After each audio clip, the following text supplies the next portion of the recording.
देखो यार, मैं जो सुनाने जा रही हूँ मुझे भी बिलीव नहीं होती, बट मैं खुद देखी हूँ, मैंने खुद महसूस किया। तो मैं आपको एक ऐसी कहानी सुनाने जा रही हूँ जो कि बिल्कुल सच्ची है।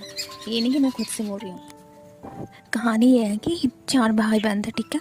चारों कजन्स थे। इन इन लड़कियाँ थी, एक लड़के थे। और एक तो सबसे छोटी वाली लड़की थी, वो अपनी दादी से बहुत प्यार करती थी।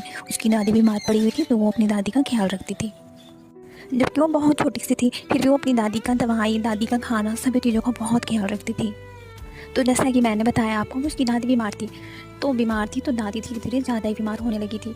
तो एक दिन अचानक ये हुआ कि उसकी दादी ने उस अपनी छोटी वाली जो उसकी पोती थी उससे उन्होंने दवाई मांगा।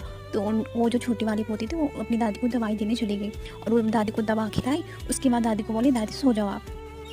और जब शाम हुई तो वो ना अपनी दादी को उठाने गई। दादी उठ जाओ, मेरे को खेलना आपके साथ। बट उसकी दादी उठ नहीं रही थी, क्योंकि उसकी दादी की सांस तो चली गई थी उसी टाइम। और फिर वो ना घबरा गई, तो वो अपनी मम्मी और पापा को बोली, पापा देखो दादी नहीं उठ रही है। तो उसके पापा ने आया, पापा ने अपनी माँ को देखा तो वो देख रहे हैं उनकी तो जान जा चुकी है। तो फिर क्या, फिर तो आपको पता ही होगा जैसा हमारे में होता है। फिर उनकी अंतिम संस्कार के बाद ऐसा हुआ कि वो चारों भाई बहन खेलने को निकल गए।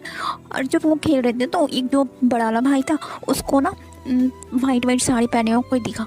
तो वो अपनी बहन से बोलने लगा, बहन देख ये कौन है वाइट साड़ी में। वो भी एक छत होती है ना, छत की बाउंड्री होती है, उस पर वो खड़ी थी और वो कोई और नहीं, उसकी दादी ही थी। तो पहले वो उसने देखा, अपनी बहन को बताया। फिर उसने एक और उसकी बहन थी उसको बताया, और जो सबसे छोटी वाली जो अपनी दादी को बहुत प्यार करती थी, फिर उसको बोला उसने। तो ये तीनों ना थोड़े बड़े थे और वो छोटी वाली थी वो बिल्कुल छोटी सी थी। तो ये तीनों ने देखा ऐसा तो देख कर वो निकल पड़े, और जो छोटी वाली थी वो उधर ही रुक गई। और वो कोई और नहीं, उसकी दादी थी। और उसकी दादी ने आया, उसको प्यार करा।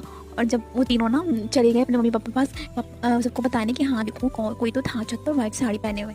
तो फिर वो छोटी वाली जो थी वो बिल्कुल हंसते हुए प्यारी सी स्माइल लेकर आ रही थी। तो सबने देखा तो वो हैरान से हो गए। अगर ऐसा होता कि कोई मतलब भूत होती तो वो बच्ची इतनी मुस्कुराते हुए कैसे आती। तो फिर उसकी मम्मी ने उससे पूछा, बेटा आपने किन्हीं को देखा था। तो बोलने लगी, हाँ मैंने तो देखा, वो मेरी दादी थी। तो मम्मी ने बोला, बेटा दादी कैसे आएगी, दादी तो चली गई ना हमें छोड़कर।